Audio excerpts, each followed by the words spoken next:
What happens when a seasoned journalist decides to stop playing nice and starts asking the questions everyone's been thinking? What happens when years of carefully crafted public relations meet the unforgiving reality of live television? Well, you're about to find out, because what unfolded on Good Morning America between George Stephanopoulos and Meghan Markle was nothing short of extraordinary. This wasn't your typical softball interview. This was a masterclass in journalism that left one of the most talked about women in the world visibly shaken, and by the end in tears on national television. Before we dive into this incredible story, make sure you subscribe to the channel and hit that notification bell, because stories like this don't come around every day. And definitely stick around until the end, because what George said in those final moments will absolutely shock you. Drop a comment below and let me know what you think happened here. The morning started like any other at the Good Morning America studios in Times Square. The usual buzz of production assistants rushing around, the familiar hum of cameras being adjusted, and the scent of fresh coffee filling the air. George Stephanopoulos sat in his chair, reviewing his notes one final time. He'd been doing this for decades, but today felt different.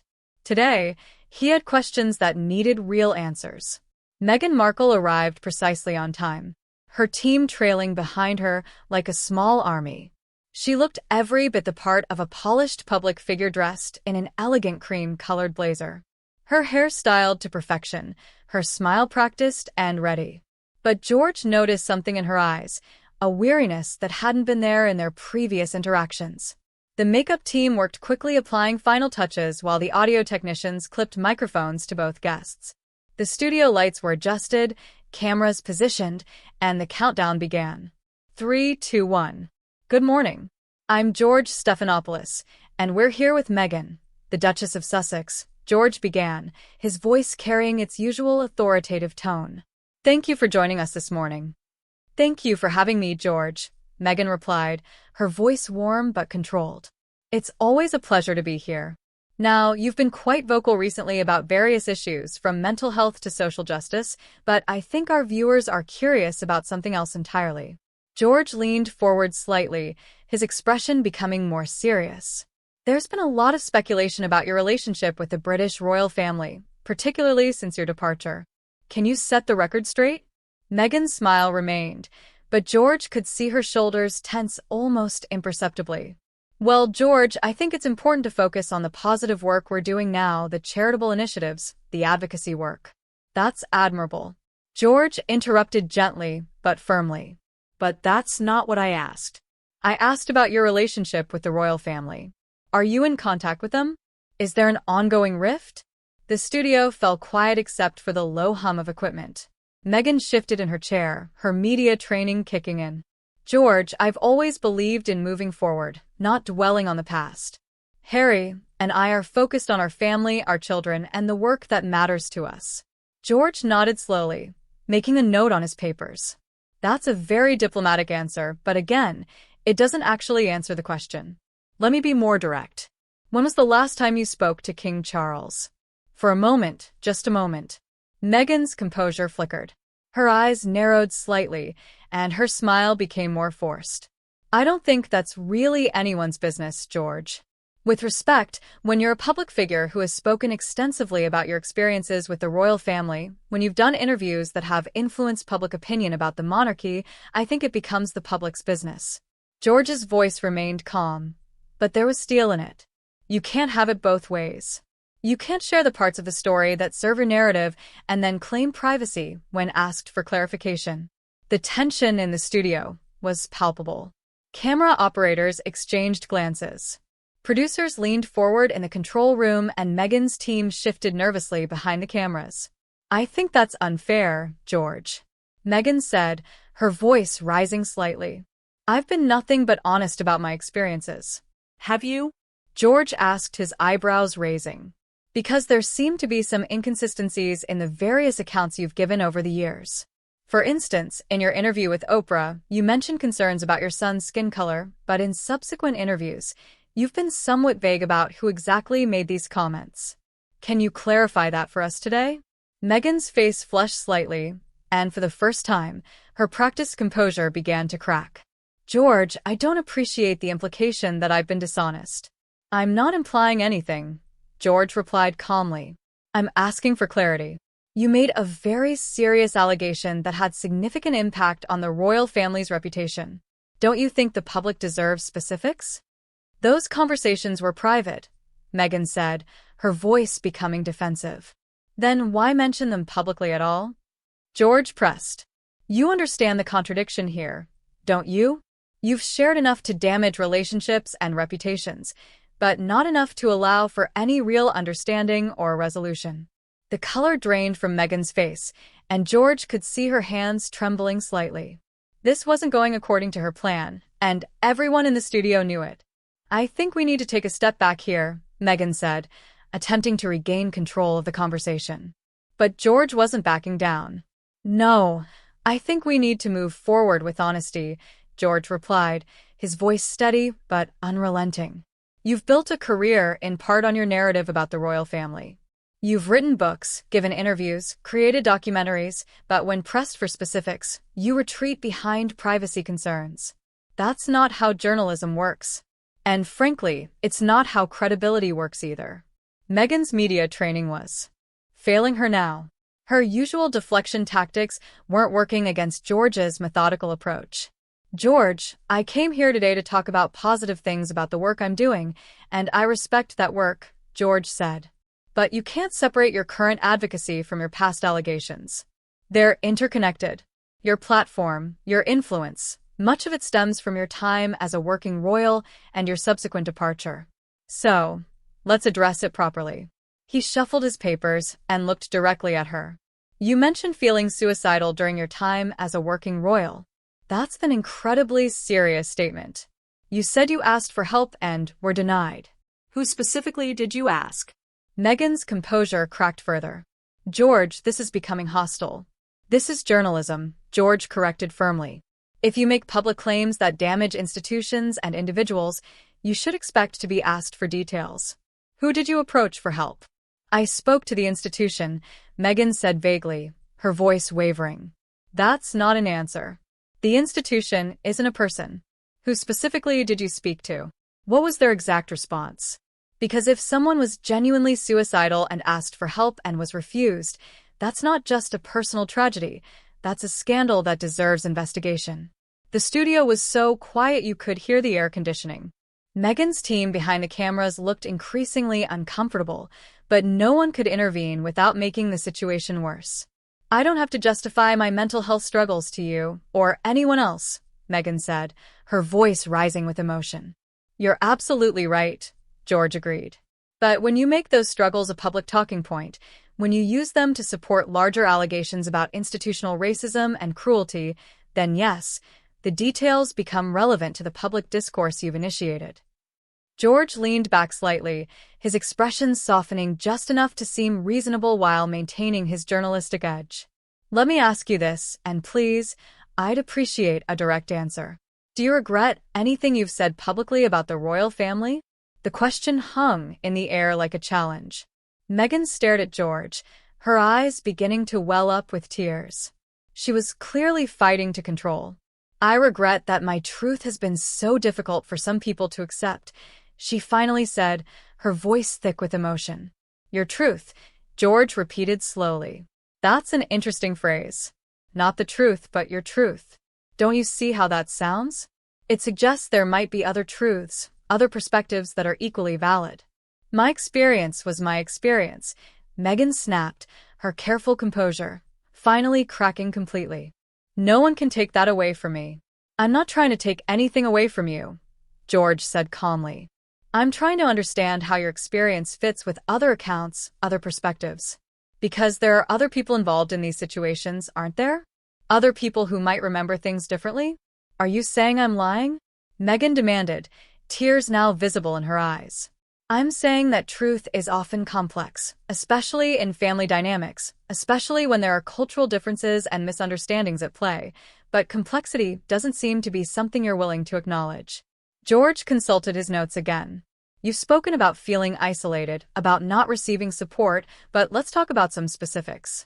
You mentioned that Catherine, the Princess of Wales, made you cry over flower girl dresses. But then later you said it was actually the reverse, that you made her cry. Which was it? Meghan's hands were visibly shaking now. That was taken out of context. How so? Either someone made someone cry, or they didn't. Either it was you or it was her. Those aren't matters of interpretation. Those are matters of fact. You're twisting everything, Meghan said, her voice breaking slightly. I'm reading your own words back to you, George replied. From interviews you gave, statements you made. If they sound twisted, perhaps that's because the original statements were inconsistent. The tears Meghan had been fighting were now threatening to spill over. Her breathing had become shallow, and she kept glancing toward her team, as if pleading for rescue. Let's talk about the wedding, George continued, seemingly oblivious to her distress, though everyone knew he was calculating every word. You've suggested that you and Harry were secretly married 3 days before the public ceremony, but the Archbishop of Canterbury has since clarified that what happened was a private exchange of vows, not a legal marriage. Did you know that when you made the original claim? I don't appreciate being interrogated like this, Meghan said, her voice barely above a whisper. This isn't an interrogation. It's an interview. And these are questions that arise naturally from the public statements you've made. If you don't want to be asked about these things, perhaps you shouldn't have made them public talking points. George's tone remained professional, but there was something almost surgical about his approach. Now, each question designed to expose another inconsistency. Another moment where Meghan's narrative didn't quite hold together under scrutiny. You know what I think? George said, leaning forward slightly. I think you've gotten so used to sympathetic interviewers, so used to platforms that don't challenge your version of events that you've forgotten what real accountability looks like. The words hit Meghan like a physical blow. Her carefully constructed facade finally shattered completely, and the first tear rolled down her cheek. But George wasn't finished.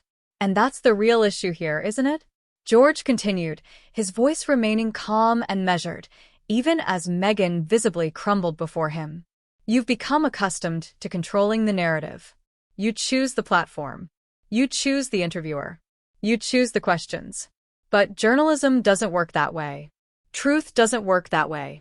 Meghan wiped at her eyes, smearing her makeup slightly. You're being cruel, George. I'm being thorough. George corrected. There's a difference. Cruelty would be attacking you personally. I'm questioning the consistency of your public statements. That's what journalists are supposed to do. He reached for another set of notes. And Meghan visibly flinched, knowing more difficult questions were coming.